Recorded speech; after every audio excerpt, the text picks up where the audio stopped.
Bien, chicos, buenas noches. El día de hoy vamos a tocar el tema, ya entrar, de hecho, de lleno a lo que es la inferencia bayesiana. Y el primer tema de inferencia bayesiana, luego de haber llevado ya los tópicos previos y básicos para entender de manera general la inferencia bayesiana, vamos a entrar al primer método de inferencia bayesiana, que es la estimación puntual bayesiana, que viene a ser la contraparte bayesiana, ¿sí? De lo que conocíamos como estimación puntual dentro del enfoque clásico, ¿no? Nosotros ya sabíamos que en el enfoque clásico, ¿sí? Eh, nosotros teníamos pues un parámetro de interés que pertenecía a una población, ¿no? Teníamos una población de tamaño n, en la cual teníamos parámetros de interés, ¿no? Entonces nosotros, para estimar este parámetro de interés,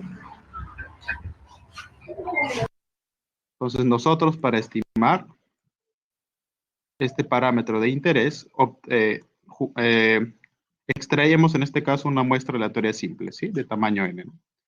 Esta muestrita aleatoria simple de tamaño n, en teoría debería ser una muestra representativa de esta población, es decir, representar a pequeña escala las características de la población. Y esto con el fin de, naturalmente, a partir de esta, poder obtener indicadores, en este caso que se aproximen al valor del parámetro, o lo que es lo mismo, hacer un proceso de inferencia a partir de esta muestra aleatoria simple, ¿no? Y claro, el objetivo es que los estimadores que yo obtenga del parámetro pues sean lo más cercanos posible. Y entendemos por este cercano, al menos en el enfoque clásico, como que el estimador tenga buenas propiedades, ¿no? Buenas propiedades. ¿Y qué entendemos por buenas propiedades? Bueno, ya sabemos que un estimador tiene diversas propiedades, como por ejemplo, que sea insesgado, ¿sí? La insesgadez. También tenemos la eficiencia, ¿no? La insesgadez quiere decir que la esperanza del estimador sea igual al parámetro, la eficiencia, que la varianza del estimador sea lo más pequeña posible, la consistencia, que a medida que incremente el tamaño de muestra, el estimador converja al parámetro con probabilidad 1, y así otras propiedades como también la completitud, la suficiencia, es decir, que ningún otro estimador contenga más información que el estimado del parámetro, eh, completitud y así otras más propiedades, ¿no? De hecho, las principales son estas de acá, las primeras cuatro, y las más conocidas en realidad son estas dos, que es la insesgadez y la eficiencia, ¿no? Que de manera conjunta se pueden medir a través del error cuadrático medio, ¿no? O sea, eso es un poco el repaso del, digamos, del enfoque clásico, ¿no? Que ya han revisado también en su curso de estadística paramétrica. Ahora nosotros vamos a ver la contraparte, ¿sí? Vamos a ver la contraparte, pero en este caso siguiendo un enfoque bayesiano, ¿no? Entonces, ¿cómo será el caso? Naturalmente vamos a trabajar el enfoque bayesiano, es decir, si vamos a trabajar en el enfoque bayesiano, este teta va a tener una distribución, ¿no? Este teta va a tener una distribución. Ay, disculpen. Un rato. Sí, este teta va a tener una distribución, lo que conocemos como la distribución priori, ¿no? Entonces, nuevamente, entonces, ¿cómo vamos a representar nosotros el problema de estimación puntual bajo el enfoque bayesiano? Obviamente, considerando que ahora el parámetro tiene una distribución priori, ¿no? Eso es lo que vamos a tratar hoy día, ¿ya? Entonces, dentro del temario, antes de entrar o formalizar en este caso el problema de estimación puntual bayesiana, necesitamos conocer algo básico de decisión estadística, ¿no? Entonces, yo les voy a hacer una pequeña introducción de lo que es el problema de decisión estadística, los elementos que se trabajan en un problema de decisión estadística, cómo se evalúa el riesgo de una decisión, pues, en un problema de decisión estadística, ¿no? Luego de esto entramos rápidamente a la teoría de decisión bayesiana, que en realidad es súper sencillo al momento que tengamos estos conceptos. Y una vez que tengamos ya esta parte básica bien entendida, pues ya podemos rápidamente definir un estimador puntual bayesiano. Es súper rápido y básico en realidad, la forma de definirlo ya teniendo en este caso como fundamentos la teoría de decisión estadística. Entonces, el objetivo de hoy día va a ser justamente entender el problema de decisión estadística, ¿ya? Eso es lo que tenemos que entender el día de hoy. Ya esto lo creería que lo vamos a cerrar el sábado, ¿no? ya la definición propia de los estimadores puntuales y algunos ejercicios relacionados a estimación puntual bayesiana. ¿Ya? Bien, entonces vamos a iniciar con el problema de decisión estadística. Uy.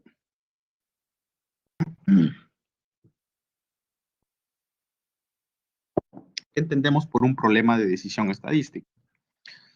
Bueno, de hecho, decisiones lo toman siempre, ¿no? O sea, un problema, eh, diariamente nosotros nos enfrentamos a esos casos que naturalmente involucran la evaluación, en este caso, de una decisión que nosotros tengamos. Entonces, naturalmente en una decisión, o al evaluar una decisión, tenemos incertidumbre de por medio, ¿no? Por algo la evaluamos. Porque si tuviéramos a ciencia cierta qué es lo que va a pasar, pues ya no sería un problema de decisión. De hecho, ya no habría problema. Hay un problema de decisión porque justamente hay incertidumbre del escenario que se va a venir. Y naturalmente, como no sabemos a ciencia cierta qué escenario viene, no sabemos también pues qué decisión tomar.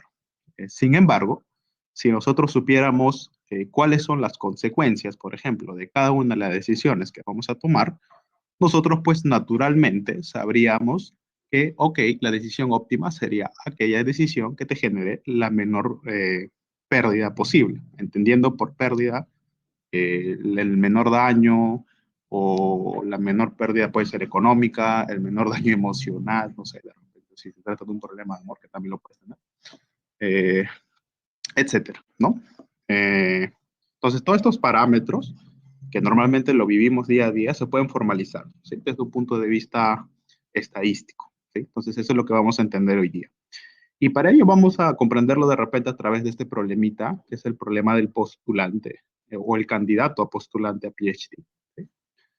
Entonces tenemos el siguiente problema, ¿no? Para aquellas personas, en este caso profesores, saben que anualmente las universidades extranjeras, las universidades top, a nivel mundial, pues se evalúan diversos postulantes, ¿sí? A PhD. ¿No? Entonces, a las universidades top le llegan miles y miles de folios en la cual están los perfiles y las postulaciones, naturalmente, de los postulantes, ¿no? Que desean ingresar a la universidad, pues, y culminar sus estudios de PhD, ¿no? De doctorado.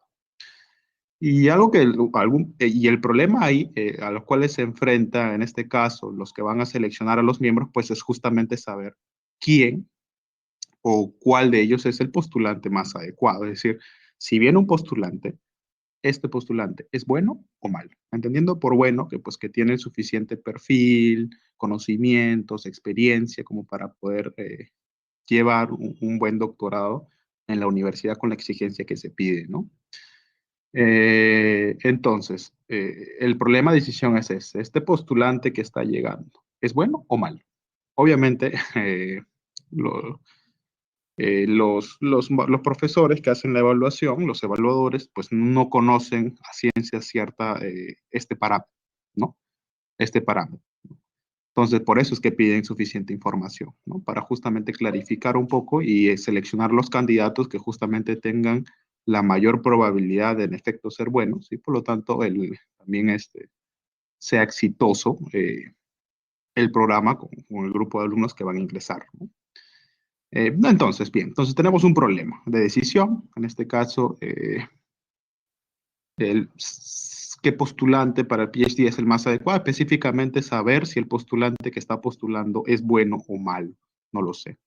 ¿Será bueno o malo el postulante que está llegando? No lo sé. ¿Hay decisiones? Sí. En este caso tenemos dos decisiones. Como el evaluador tengo dos decisiones, o acepto o rechazo al postulante, ¿no? Entonces, en este escenario del problema de decisión que se está trabajando, hay dos decisiones que por parte del evaluador, en este caso aceptar o rechazar al postulante. Entonces tenemos un espacio de decisión, si lo quieres ver así, ¿no? Esto acá lo podemos denominar, si gusta, un espacio de decisiones.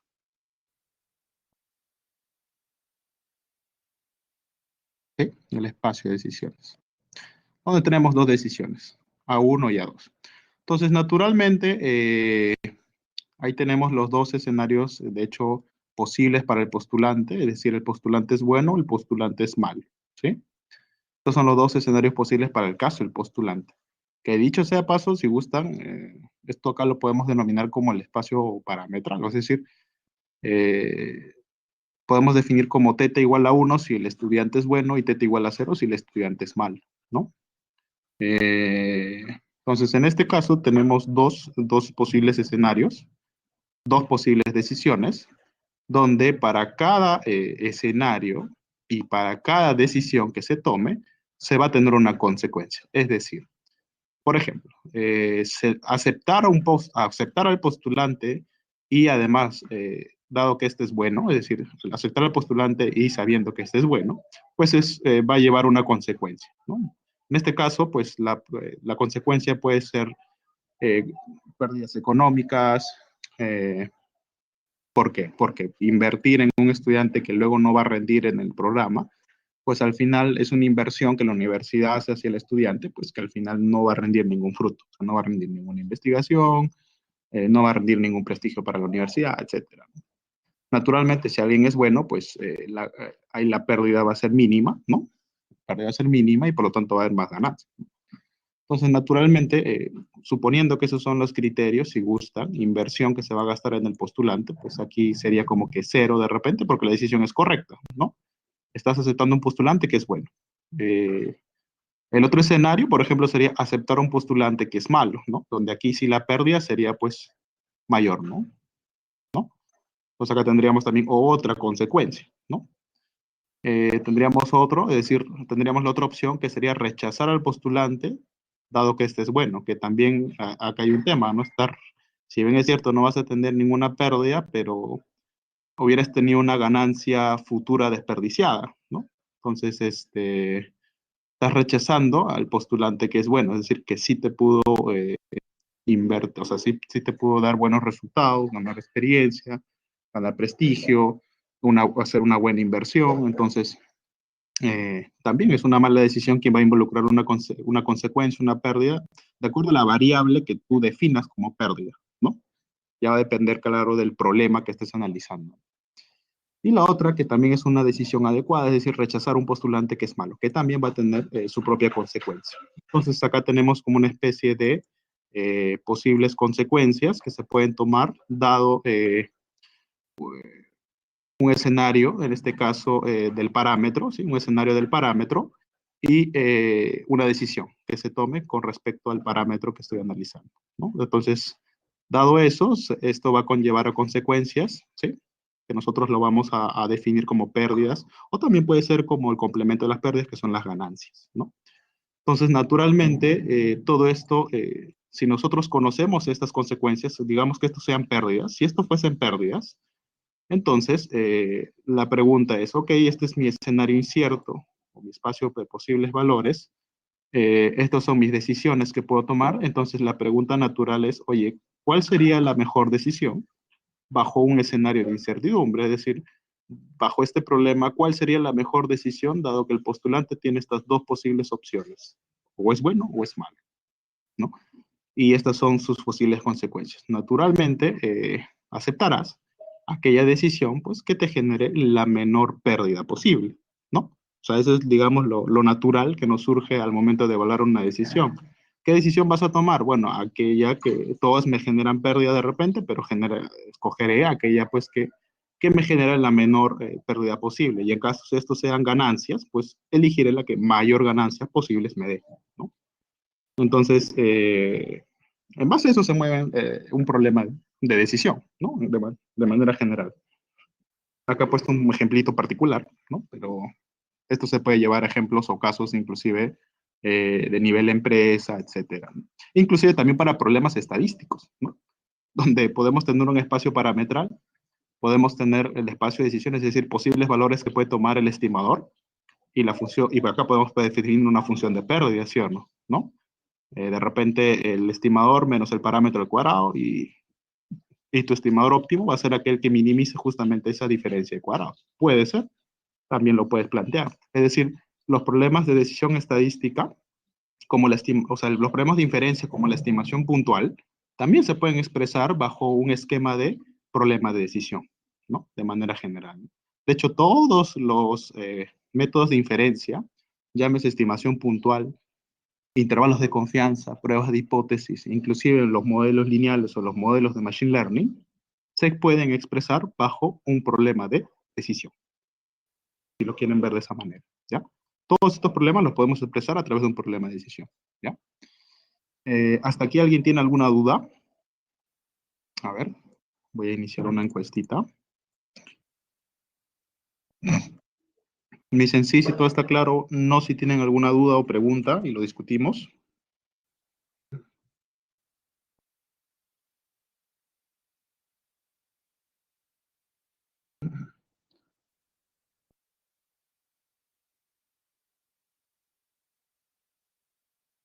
¿Sí? ¿Estamos claros? Ok. Entonces vamos a la siguiente diapositiva. Elementos de un problema de decisión estadística. Entonces, como hemos observado, en realidad, dentro del problema de decisión estadística hay elementos, es decir, hay un conjunto que es el espacio de decisiones, hay un conjunto de los posibles valores que puede tomar mi parámetro, el espacio parametral, hay una función de pérdida, entonces, puede ser una función de ganancia que va a formar justamente este espacio de consecuencias. Entonces, hay elementos que nosotros tenemos que definir. Naturalmente, si queremos llevar esto a una formalización matemática, pues primero tenemos que formalizar los elementos que van a formar parte de este problema matemático, es decir, las definiciones, ¿no? Es lo primero que se hace al momento de formalizar un problema matemático. Entonces, vamos a justamente formalizar esos elementos. Entonces, ¿cuáles son los elementos de un problema de decisión? El primero de ellos es el espacio parametral o el espacio de estados, que justamente es el conjunto de posibles valores que puede tomar mi parámetro, ¿no? En el caso del ejemplito anterior, mi parámetro, en este caso, era teta igual a 1 si el estudiante es bueno, teta igual a 0 si el estudiante es malo, ¿no? Ese era mi parámetro. Tenemos luego el espacio muestral de observaciones, es decir que para yo hacer estimaciones de esto, pues necesito necesariamente tener observaciones. Es decir, siempre que tengo un parámetro, pues voy a tener una muestra con la cual yo voy a hacer inferencia acerca del parámetro, ¿no? Claro, en el ejemplo anterior solamente era con respecto a un solo individuo, entonces ahí tu muestra corresponderá solamente al individuo medido, ¿no? Pero si tenemos, por ejemplo, un problema de estimación puntual, siempre tenemos un parámetro y una muestra con el cual vamos a obtener justamente la estimación y por lo tanto la estimación del parámetro, ¿no? Una estimación muestra. Y esto va a representar justamente el espacio muestral de las observaciones, es decir, acá los X, ¿no? O sea, yo voy a tener, si bien es cierto, variables aleatorias X, ¿no? Pero aquí van a ir los observados, ¿sí? Estos son los X observados, ¿ok? Recuerda que las variables, esto es variable aleatoria, pero esto acá ya es un real, ¿no? Es un real, ¿no? Recuerda que una variable es una función y esto ya como es un valor observado simplemente va a ser un valor, ¿no? Es distinto, ¿no? Este es el espacio muestral de observaciones, es decir, de las variables observadas, ¿no? Por lo tanto, va a tener un valor real o puede estar, si es, son varias muestras, va a estar compuesta pues el X por todos los posibles valores que puede tomar el espacio muestral, ¿no? De repente puede pertenecer a los reales, si es un perfil de P variables puede ser ARP en general, ¿no? O sea, entiéndase que acá están todos los posibles, o sea, es el espacio de todos los posibles valores que se pueden observar. O si gusta, es el espacio de llegada de la función, en este caso de la variable aleatoria X, ¿no? Si lo quieren ver así también, ¿no? ¿Ya? El otro es A, que es el espacio de decisiones o acciones, ¿sí? Es el espacio de posibles decisiones o acciones. En este caso particular, el espacio de decisiones va a estar conformado por A1 y A2. En este caso hay dos decisiones que involucran, es aceptar o rechazar al postulante, ¿no? Y la otra, si de repente este es un nuevo elemento, es una función. Una función que va de los elementos del espacio muestral hacia el espacio de acciones, donde esta D es una función medible, ¿sí? Entendamos por medible ahorita que sea continua, ¿sí? Aunque no necesariamente, ¿ya? No es una condición necesaria y suficiente que sea continua, ¿ya? Entendamos que es una función, ¿ya? Que va del espacio muestral al espacio de acciones. Y esto se le conoce como la regla de decisión, ¿ok? Es la regla de decisión. que lleva elementos del espacio muestra, es decir, de lo que voy a observar, esto es lo observado, okay, yo voy a observar un valor en la realidad, y la función o la regla de decisión, en este caso, va a conllevar o va a relacionar este valor observado con una acción dentro del espacio de decisiones.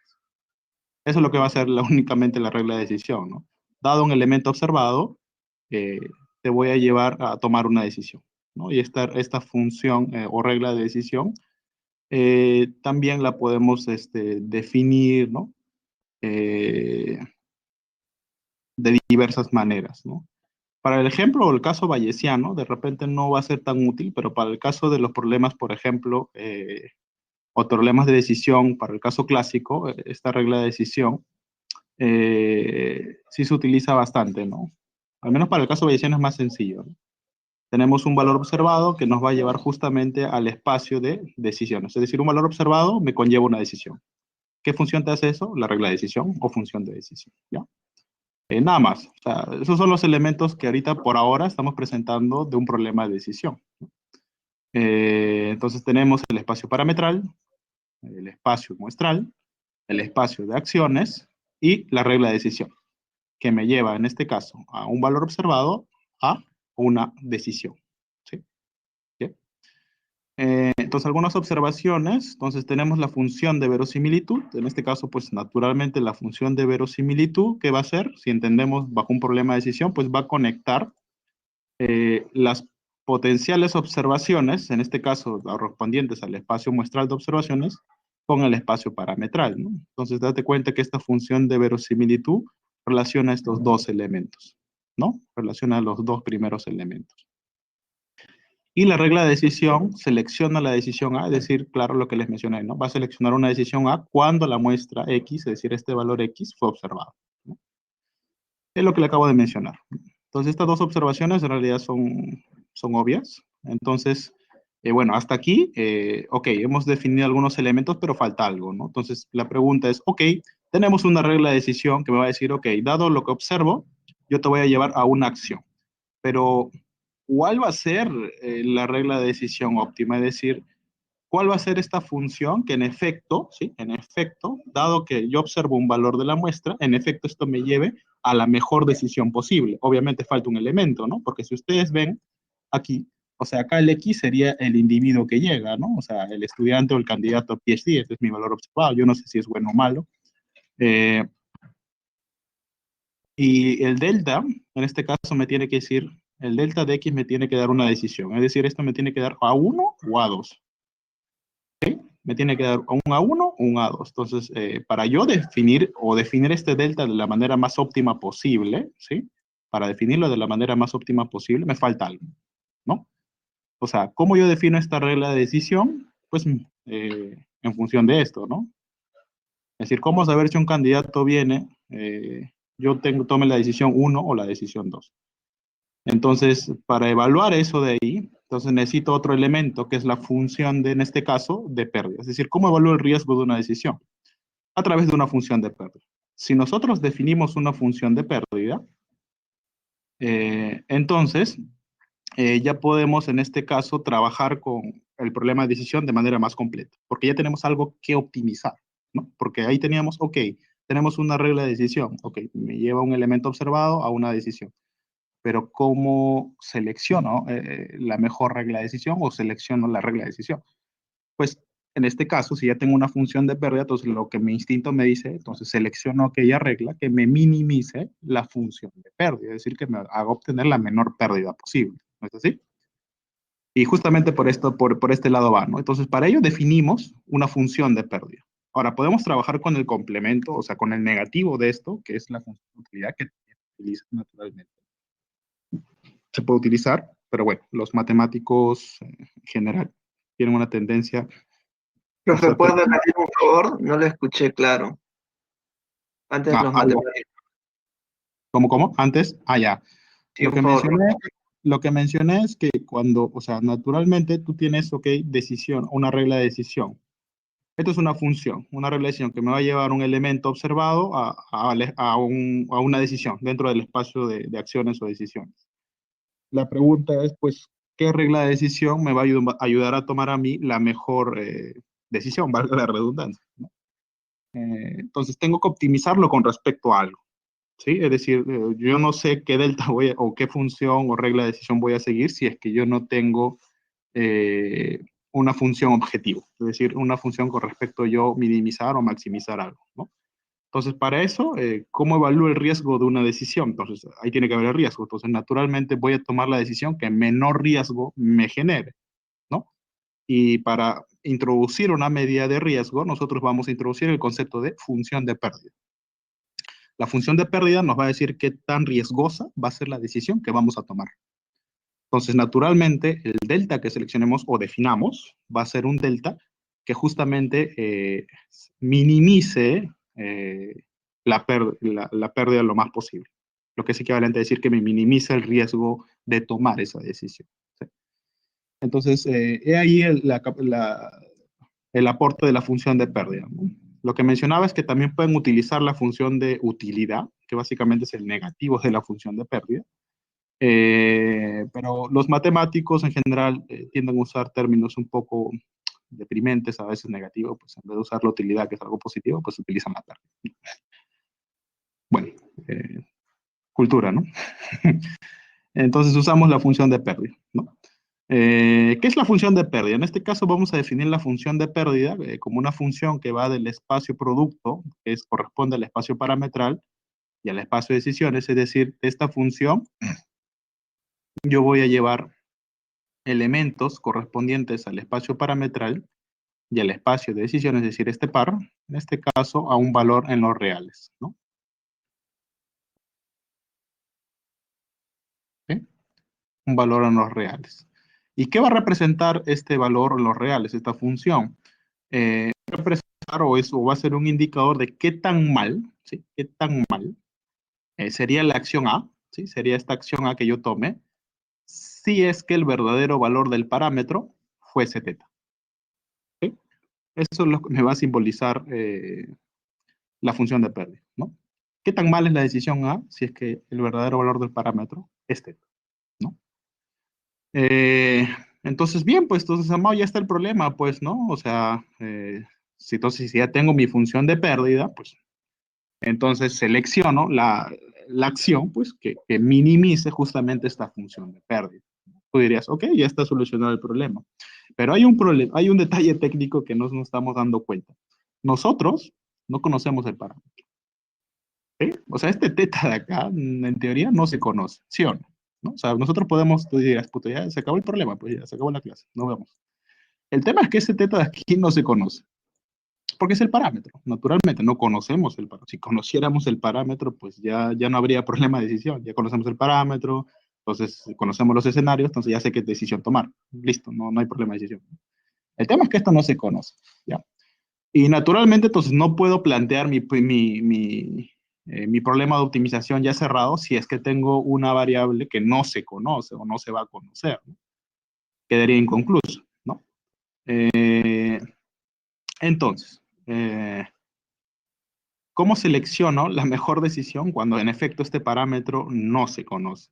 Entonces, afortunadamente, bajo el enfoque bayesiano, tenemos una ventaja más, es decir, si bien es cierto, bajo el enfoque bayesiano esto no se conoce, pero sí tiene una distribución, ¿no? Es decir, tenemos una cierta incertidumbre a priori acerca del parámetro que nosotros vamos a reflejar a través de una densidad que la conocemos con la distribución priori, ¿no? Y esto es lo que nos va a ayudar a nosotros finalmente justamente ya formalizar de por sí el problema de decisión bayesiano, ¿no? Que es lo que vamos a definir más adelante, ¿ya?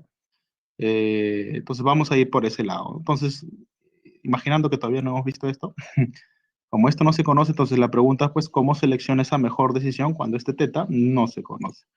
Entonces, ese es el problema que ahorita estamos dejando pendiente, ¿ok? Entonces, de hecho ya, mira, ya vamos a terminar la clase. Vamos a entrar a la teoría de decisión bayesiana, ¿no? Es decir, donde ya tenemos que justamente el parámetro tiene una distribución priori y por lo tanto ya vamos a hacer en este caso la evaluación de esa función de pérdida, pero considerando este dato extra, ¿no? Entonces, para ello vamos a introducir un poco de la teoría de decisión bayesiana, pero antes de introducirla, quiero que recuerden un poco esta definición matemática en realidad, de ordenamiento total, ¿no? Diremos que un conjunto de, es decir, el tema es que nosotros sabemos que los números reales, por ejemplo, tienen un ordenamiento natural. Yo puedo decir, ok, dado dos reales, yo puedo establecer un orden. Uno puede ser mayor que otro, o puede ser iguales, o el primero es menor que el otro. No hay otra opción. Menor, igual o mayor. No hay otra opción al momento de yo seleccionar dos números reales, ¿sí? Naturalmente hay un ordenamiento, ¿no? Ahora, no todos los grupos matemáticos o de elementos u objetos matemáticos tienen un ordenamiento natural, ¿no? Por ejemplo, los vectores. ¿Cómo yo digo que un vector es mayor que otro? Mm, me quedo en nada, ¿no? ¿Cómo yo definiré eso? Entonces, bueno, dirás,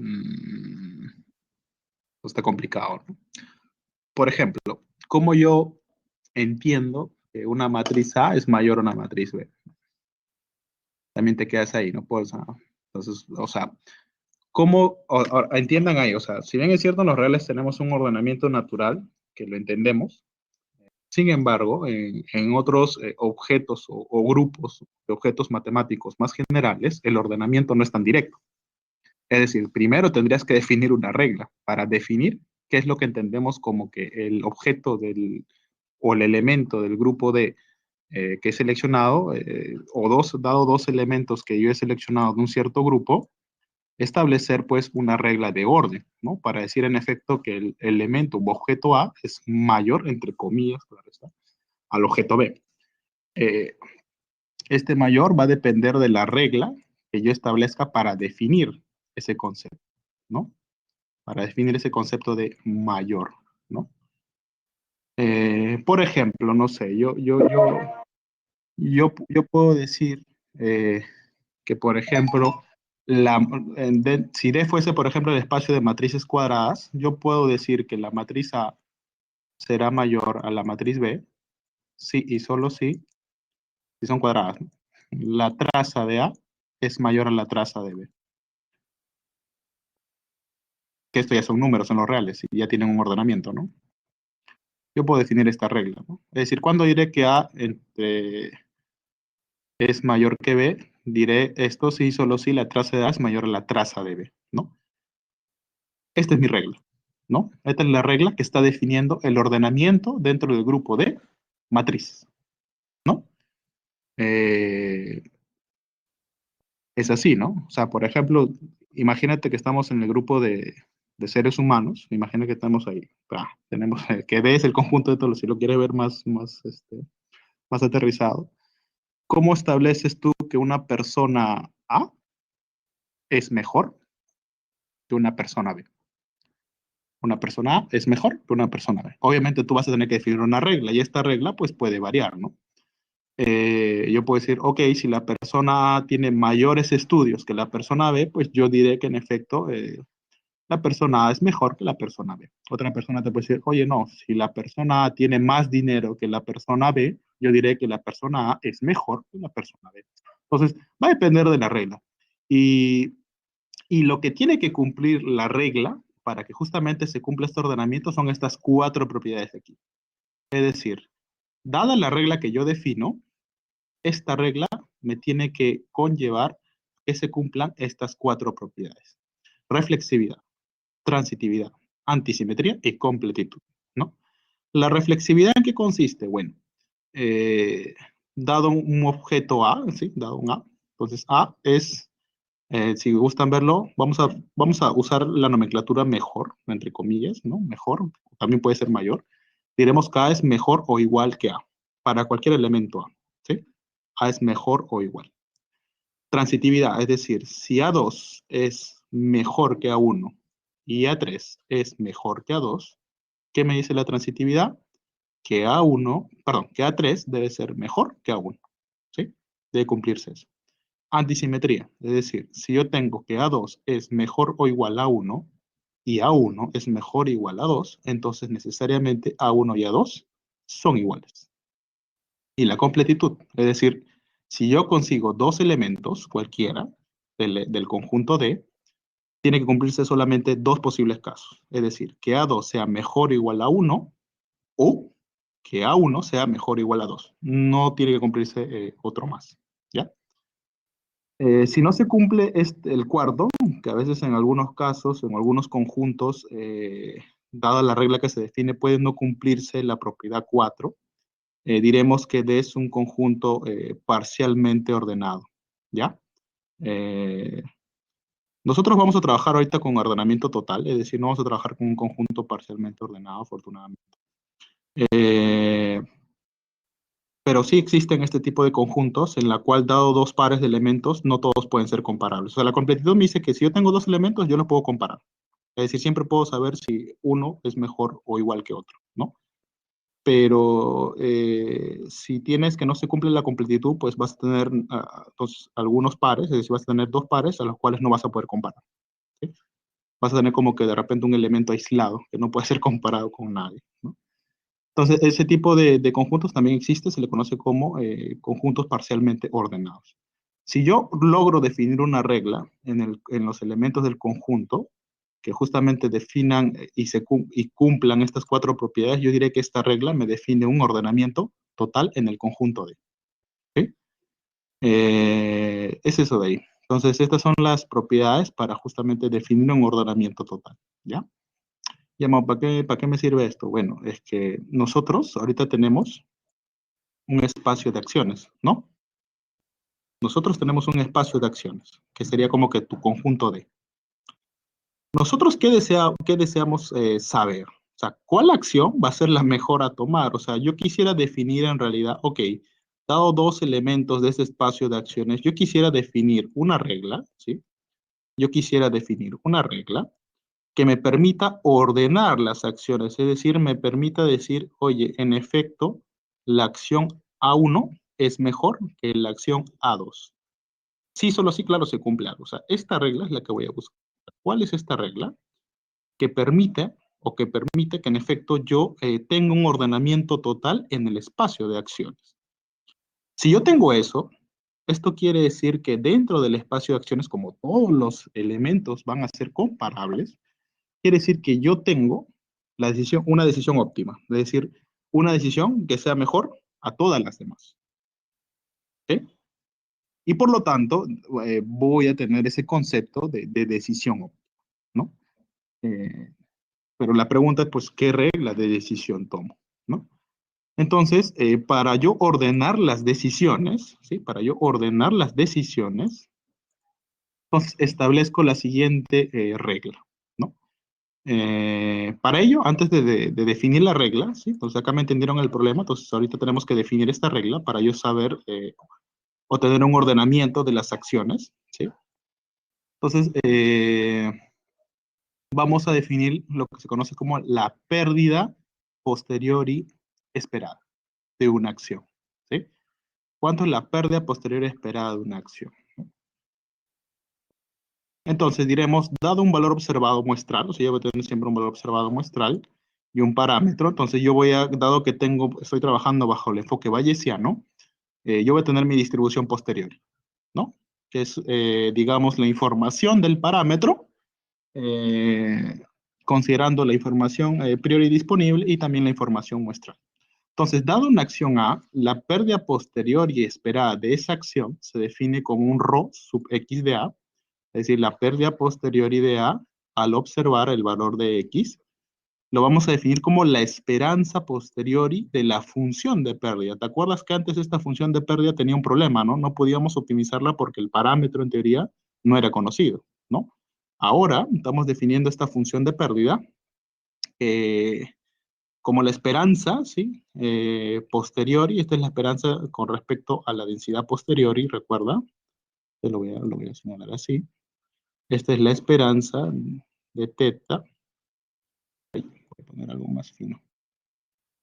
Esta de acá es la esperanza de teta dado x, ¿ok? Es la esperanza de teta dado x, o sea, con respecto a la distribución posterior de la función de pérdida, ¿no? Lo que es lo mismo es la integral de la función de pérdida por la densidad posterior diferencial. Entonces, date cuenta que al integrar esto, ya te va a quedar una función solamente de A, y ya, pues, ya puedes derivar de repente con respecto a A, y hallar justamente cuál sería el A óptimo para, o la acción óptima para tu problema de decisión, ¿no? Entonces, date cuenta que ese problema que teníamos antes de que el teta no se conocía, ya se soluciona al utilizar de repente este concepto de la pérdida posterior y esperada, que no es más que la esperanza posteriori de la función de pérdida, ¿sí? Entonces, esto nos va a permitir a nosotros definir un ordenamiento en el espacio de decisiones. ¿Cómo? De la siguiente manera. Vamos a definir primero la regla, ¿sí? Entonces, acá viene el teorema siguiente, ¿no? Dado un elemento del espacio muestral y nuestro conocimiento actual del parámetro, eh, ambos, al momento de recolectar la información, nosotros tenemos la posteriori. Entonces, se establece la relación de orden en el espacio de decisiones de la siguiente manera. Diremos que la decisión A2, ¿sí? La decisión A sub 2 es mejor o igual que la decisión A1 si solo si esta decisión te genera una menor pérdida esperada a posteriori a la decisión de A1. ¿Sí? Se entiende la regla? Es decir, yo diré que la regla A2 es mejor que la 1 si esta te genera menor pérdida. ¿Mm? Eso es lo que me está diciendo, ¿no? Y tiene sentido, ¿no? Es decir, voy a ordenar, en este caso, los elementos del espacio de decisiones en base a la pérdida posterior y esperada que tenga cada una de ellas. Y en la definición, naturalmente, estoy considerando eh, la pérdida, la distribución posterior, ¿no? ¿Sí? Entonces, aquí te vas a dar cuenta que ya hablando de enfoque bayesiano, como les mencionaba, toda la inferencia se concentra en la distribución posterior, ¿ya?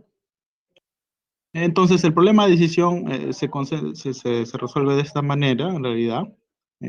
Vamos a demostrar ahorita que, en efecto, esta regla establece un ordenamiento total en el espacio de decisiones. Entonces, para ello, primero tenemos que probar que, en efecto, dada esta regla, ¿sí? Dada esta regla, en efecto, se cumplen todas las propiedades eh, que deben cumplirse para un ordenamiento total, ¿sí? Es decir, debe cumplirse reflexividad, transitividad, antisimetría y completitud, ¿no?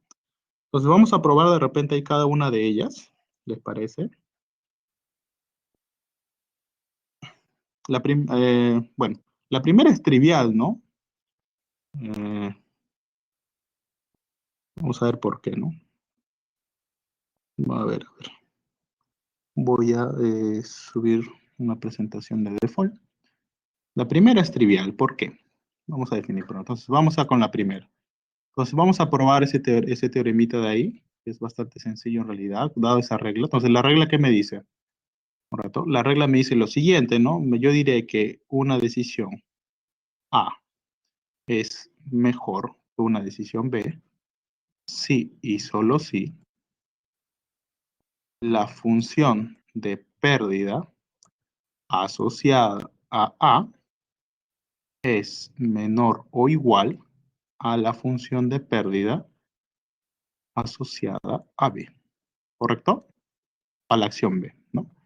Y diré que la acción A es mejor que la acción B si y solo si la función de pérdida posteriori asociada a A es menor o igual a la función de pérdida posteriori asociada a B, ¿correcto? Esta es la regla que me está permitiendo definir este ordenamiento. Entonces vamos a probar primero, en este caso, la reflexividad, ¿no? Es decir, eh, primero, date cuenta que la función de pérdida esperada ya es un valor en los reales, o sea, esa esperanza posteriori te va a dar un valor en los reales necesariamente, ¿no? Entonces yo puedo hacer esta comparación normal, ¿no? Y además yo sé que esto siempre se cumple, ¿no? Yo sé que como son valores reales, entonces un mismo valor siempre va a ser menor o igual a su mismo valor, ¿no? Bueno, si son más precisos es igual, pero también se cumple menor o igual, ¿no? Entonces, dado que esto se cumple en los reales, esto me implica que sí y solo si A sea mejor o igual que A, ¿no? Y listo, ya está, se cumple la reflexividad, ¿no? Es trivial, ¿no? Porque se cumple esto, ¿no? Para el caso 2, para la transitividad, nosotros tenemos que probar lo siguiente, es decir, si yo tengo que A es mejor que B, y yo tengo que B es mejor que C, ¿qué me dice la transitividad? Se debería cumplir que A es mejor que C. Vamos a probarlo, es decir, si esto implica eso, si esto de acá implica lo que le acabo de mencionar, se cumple la transitividad. Si no implica eso, no se cumple. Vamos a ver. Primero, si A es mejor o igual que B, eso implica que la función de pérdida asociada a A es menor o igual a la función de pérdida asociada a B. La pérdida posterior, y claro está, ¿no? ¿Y esto qué implica? Que la función de pérdida esperada asociado a B sea menor o igual a la función de pérdida asociada a C. ¿No es cierto? ¿No? Como esto ya son números, o sea, ya son números en los reales, entonces yo puedo usar las reglas de comparación en los reales, ¿no? Estas dos condiciones que me implican que necesariamente la pérdida posteriori asociada a la decisión A es menor o igual a la pérdida posteriori asociada a la decisión C. Y esto no es más, dado la definición de la regla, no es más que decir que la regla A es mejor o igual que la decisión A, perdón, es mejor o igual que la decisión C. Es decir, esto me implica esto acá. Por lo tanto, se cumple la transitividad. ¿Sí? Se cumple la transitividad, ¿no? Para el caso de la otra propiedad, para el caso de la antisimetría, ¿sí? Para el caso de la antisimetría, vamos a ver si se cumple esa propiedad o no. Es decir, si yo tengo que A2 es mejor o igual que A1 y A1 es mejor o igual que A2, entonces A1 es igual a 2. Bueno, vamos a ver. O sea, ambas decisiones me arrojan el mismo riesgo, ¿no? Vamos a ver. Bueno, eso también es trivial, creo, ¿no? O sea, si yo tengo que ya tengo estos dos escenarios.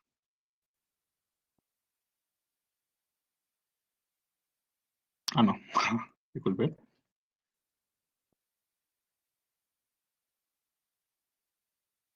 A ver.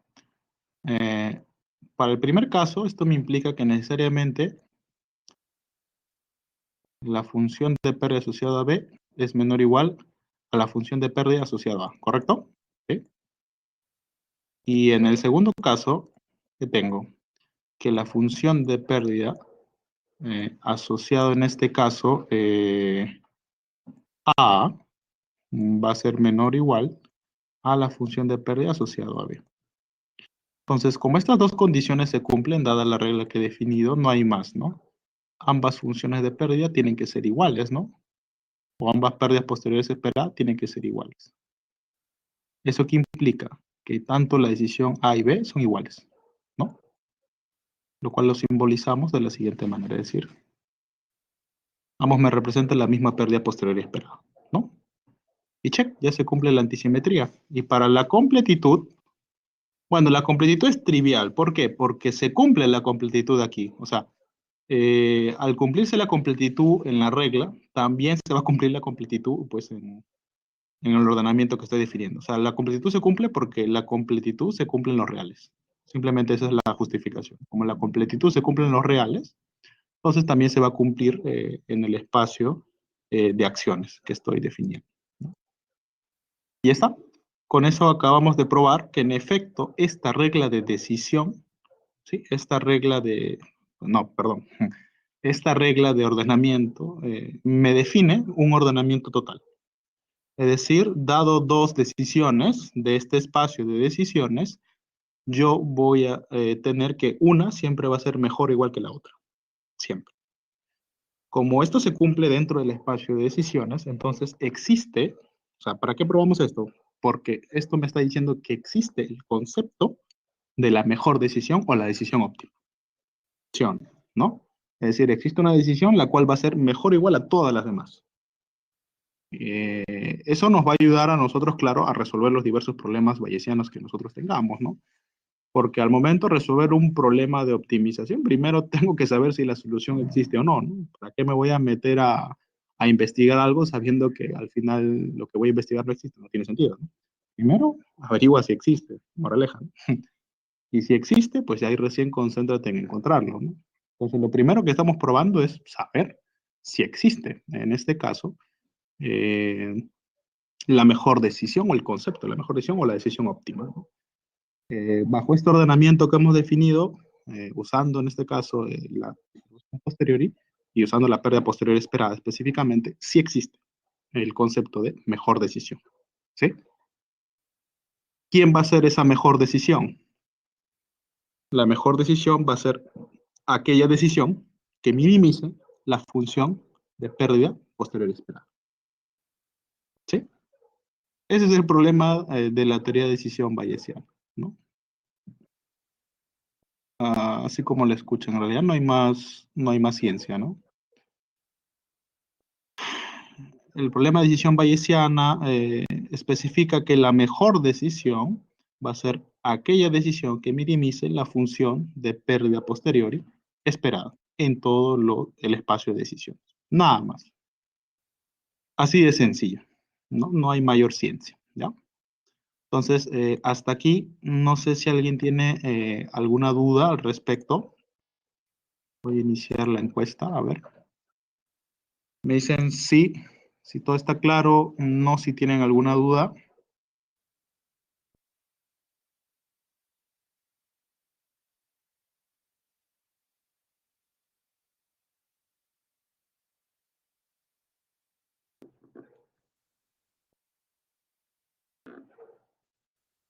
Va una consulta. Sí, dime, Giancarlo. Y si yo no hubiera probado, o sea, no se hubiera podido probar la completitud, y, o sea, llamo a ese conjunto, a mi regla, parcialmente ordenado, tiene un ordenamiento parcial. Mi Ujú. óptimo se hubiera llamado parcialmente óptimo, un óptimo parcial, No, no, no. o ya No no, no hubieras hay. tenido, no hubieras tenido la decisión óptima. O sea, para esos casos en los cuales no todos los elementos sean comparables, eso quiere decir que vas a tener algunos elementos con los cuales, o sea, no vas a poder comparar. O sea, tú puedes tener, digamos, dentro del grupo de los que sí son comparables, por decirlo así, puedes tener tu decisión óptima, pero solamente de ese grupo. Pero no vas a decir que de todo el grupo, esta es la mejor. No, no hay forma. Es como buscar un mínimo,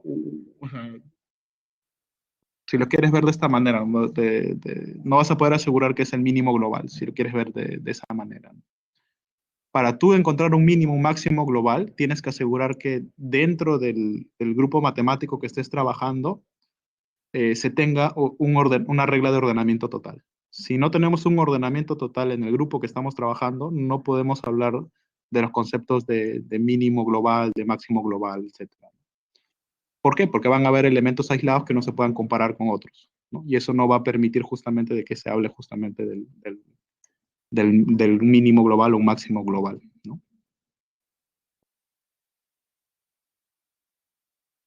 No sé si con eso respondí tu duda, Donaire. O sea, ni siquiera haciendo un análisis, digamos, por subconjuntos, como dice. Ah, no, por subconjuntos sí. O sea, por subconjuntos tú puedes tener, digamos, la decisión óptima, pero acá estamos hablando de todo, ¿no? Porque acá tenemos todo un espacio de decisiones posibles, ¿no? Y tenemos que considerar todos los casos posibles. Entonces tenemos que asegurarnos primero si existe justamente esa regla de decisión óptima, ¿no? Y para ello tenemos que tener un ordenamiento total. Tener un conjunto parcialmente ordenado no nos va a permitir justamente tener esa regla de decisión óptima, ¿no? O sea, ¿por qué? Porque habrían decisiones aisladas con las cuales yo no puedo comparar. Y eso no me va a ayudar, ¿no? Al menos... ujú. Habrá decisión óptima si solo si hay un ordenamiento total. Sí, o sea, decisión óptima entendiendo como la mejor decisión entre todos los elementos del conjunto. Claro, tú puedes tener un conjunto parcialmente ordenado y restringirlo, ¿sí? Restringir un subconjunto de ellos, en el cual sí cumple el ordenamiento tal que se puede, ¿no? O sea, hay ejercicios matemáticos en el cual tienes un grupo no sé, dentro del espacio de las matrices, y un subgrupo de estas matrices que cumple cierta propiedad, cumplen un ordenamiento total, es decir, todos son comparables. Se puede, pero, como te digo, en nuestro caso, sí nos interesa que la decisión sea la mejor entre todas las decisiones posibles. No, no es el caso anterior, ¿no?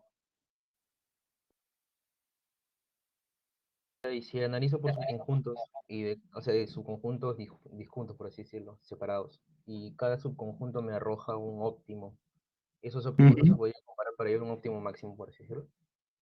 No, es que el tema, como te mencioné, vas a tener elementos, o sea, cuando tienes un ordenamiento parcialmente ordenado, tienes elementos que no puedes comparar. Es decir, ni siquiera se pueden comparar con los elementos que van a estar en tu conjunto, en los cuales sí son comparables, ¿no? O sea, van a estar como puntos aislados. O sea, yo ni siquiera voy a poder decir, ok, yo cojo, o sea, tú dices, ok, ya, pues agarro de este grupo, agarro de este grupo, ya, ok, agarro de este grupo el máximo, el máximo, el máximo, y el máximo de los máximos es el máximo, ¿no? No, no es así. ¿Por qué? Porque yo no puedo comparar elementos de este grupo con respecto a este grupo. Entonces, como no los puedo comparar, entonces, pues, no, no puedo saber en realidad si este es mejor a uno u otro, ¿no? Es eso, no vas a poder, ¿no? O sea, no va a haber ese concepto del mejor, digamos, en todo el espacio del conjunto D que estés analizando.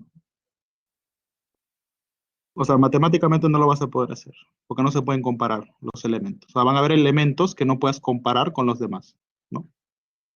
Y por lo tanto no vas a poder establecer un ordenamiento en ellos. Mm, Ya, es ya, eso de ahí, ¿no? Ujú. Ya.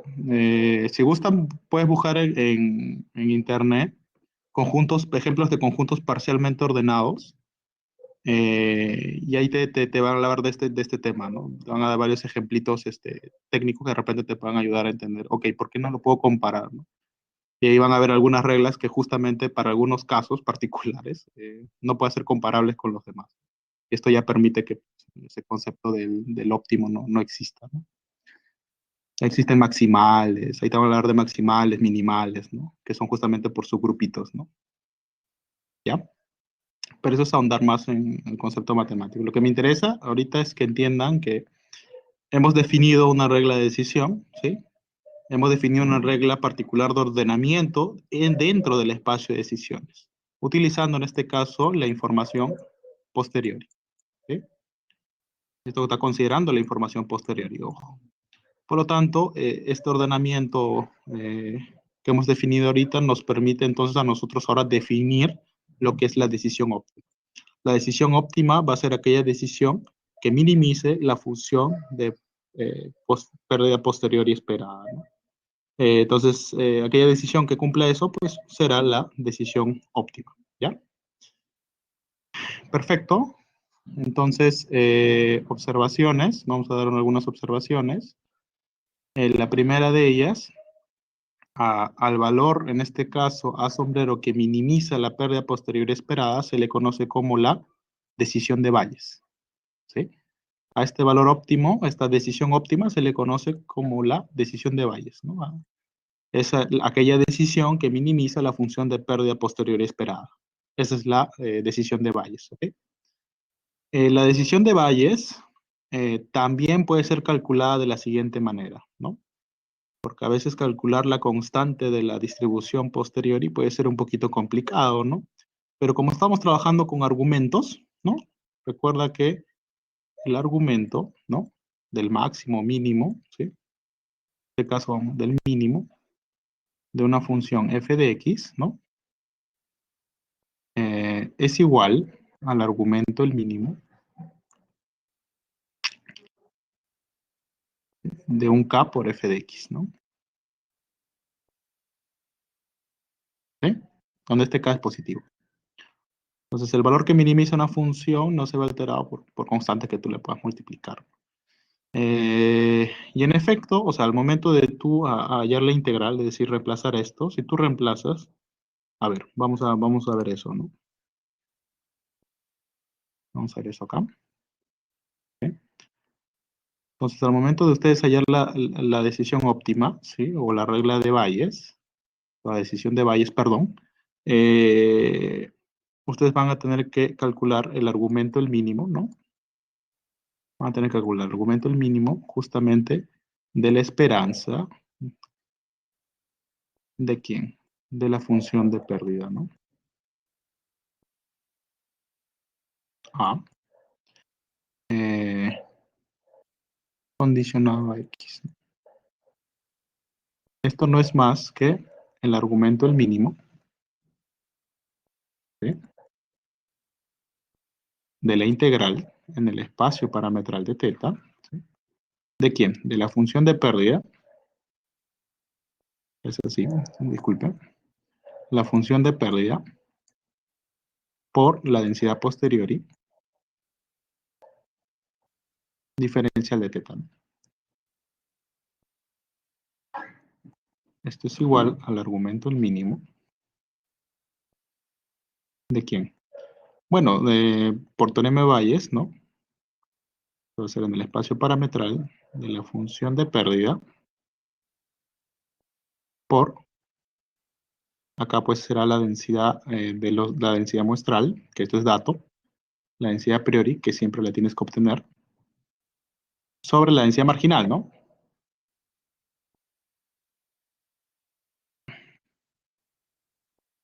Sobre la densidad marginal, ¿no? Oye, pero como esto es con respecto a teta, esta marginal sale, ¿no? Puede salir. Y date cuenta que también la optimización es con respecto a A. O sea que al final, para este problema de optimización, ¿sí? Este 1 sobre P de X es como si fuese una constante, ¿no? Acá al final te va a quedar pues la densidad de la muestra por la densidad a priori diferencial de teta, ¿no? Entonces al final es multiplicar nomás estos valores que por lo general son datos en los problemas de Bayesiana, ¿no? Entonces como si fuese un K, porque esto no depende de A. O sea, el argumento el mínimo es con respecto a A. O sea, esta es una función de A. Como esto no depende de A, como si fuese un K. Y es positivo porque esto es una función de densidad, pues. Entonces al final puedo obviarlo, ¿no? Por la propiedad que les mencioné y me va a quedar simplemente que esto va a ser el argumento el mínimo de esta expresión, ¿sí?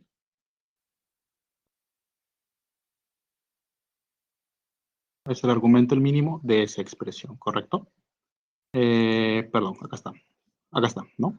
Donde solamente al final el problema se reduce a minimizar esta integral, ¿no? La integral del espacio parametral teta de la función de pérdida por la densidad muestral por la densidad a priori, ¿no? Y esto si gustas míralo como una función de A, ¿no? Un g de A si gustas.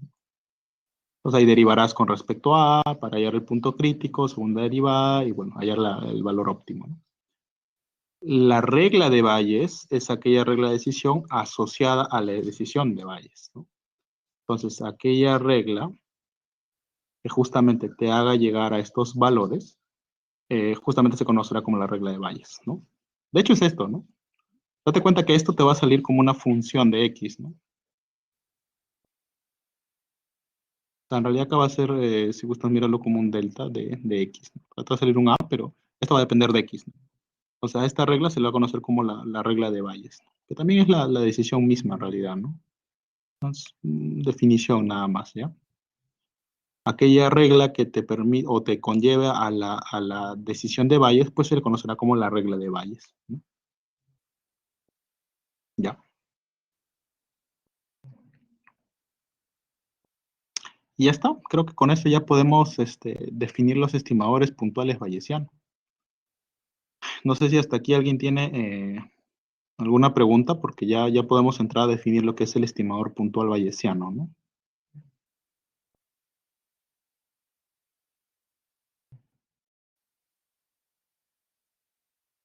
A ver. Hasta aquí. Me dicen sí, si todo está claro. No si tienen alguna duda por ahí.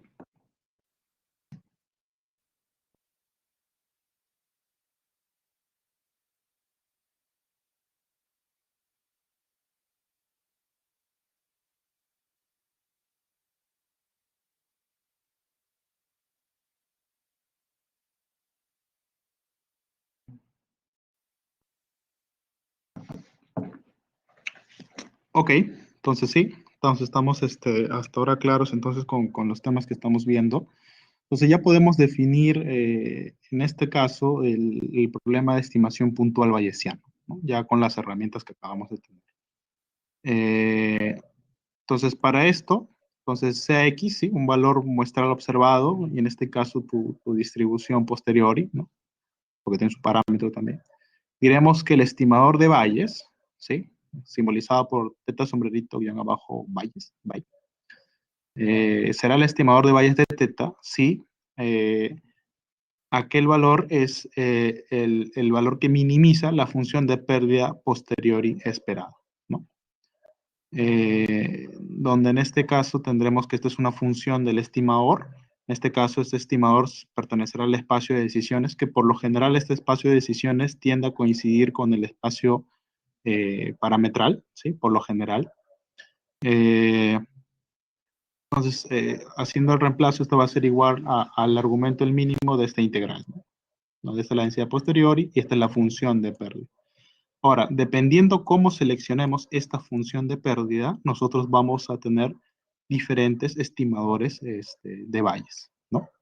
Que al final van a ser indicadores o medidas de tendencia central de la distribución posterior, que es lo que vamos a probar ahorita, ¿ya?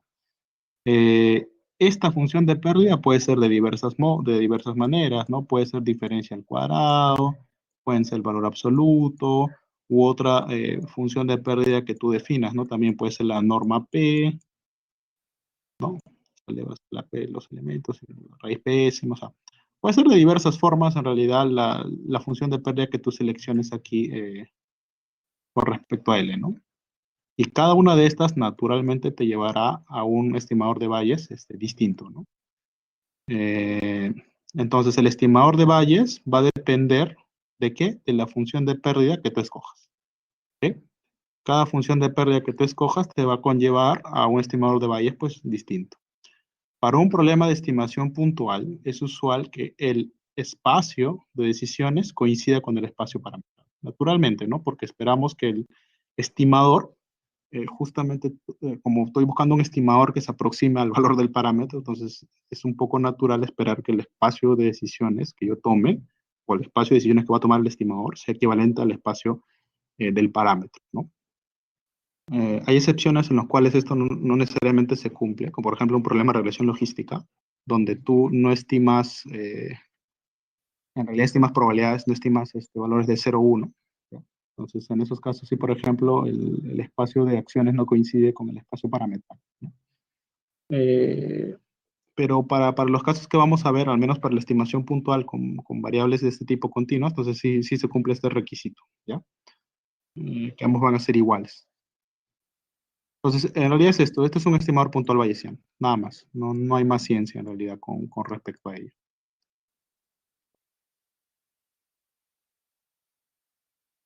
Esto acá yo creo que lo dejamos también ya para la otra clase, donde ya vamos a ver los diferentes estimadores de mínimo error cuadrático medio.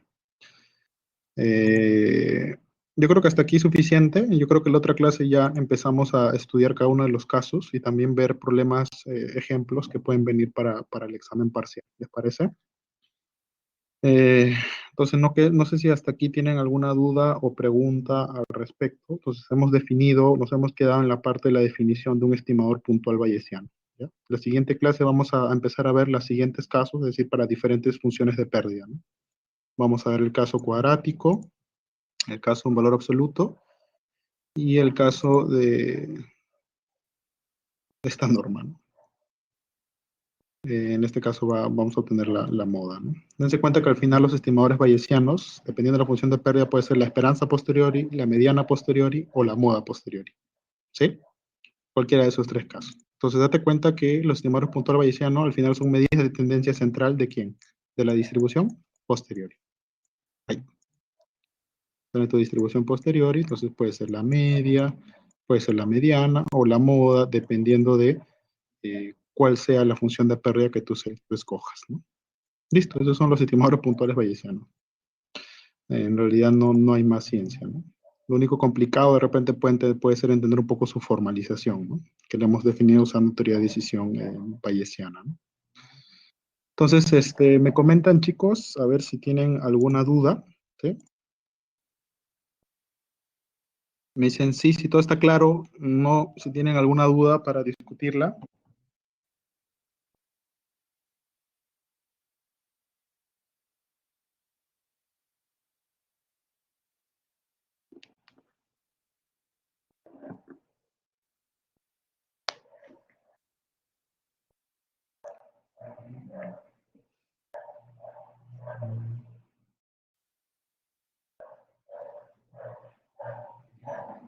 Ok, chicos, entonces si no tienen ninguna duda adicional, entonces nos estamos quedando aquí. La siguiente clase cierro esto. Y bueno, si tienen preguntas también la podemos discutir el sábado, ¿ya?